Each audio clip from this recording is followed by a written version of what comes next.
வணக்கம். இந்த திட்வா புயல்னால இலங்கையே ஒரு மிக பெரும் பேரழிவை தான் சந்திச்சிருக்குங்க. அதுவும் எல்லா பில்டிங்கும் தண்ணீர்ல மூழ்கிருச்சு. இலங்கை மொத்தமாவே தண்ணீர்ல மூழ்கியிருக்கு.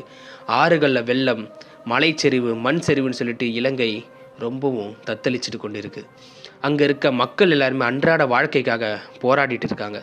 கிட்டத்தட்ட 100க்கும் மேற்பட்ட மக்கள் இறந்துட்டதாகவும், 500க்கும் மேற்பட்ட மக்கள் காணாம போயிட்டதாகவும் இங்க ஒரு நியூஸ் வெளிவந்திருக்கு.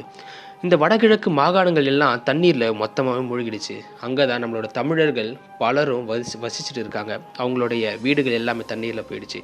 அங்க இருக்க தமிழர்களுக்காகவும், அங்க இருக்க இலங்கை மக்களுக்காகவும் நம்ம எல்லாரும் வேண்டிப்போம். மனிதன் எப்பெல்லாம் தான் பெருசுன்னு சொல்லி நினைக்கிறானோ, அப்பெல்லாம் இயற்கை அவனை விட பெருசுன்னு சொல்லிட்டு காமிச்சிட்டு போயிடும். அதுக்கு இந்த ஒரு புயலே ஒரு மிக பெரும் சான்று.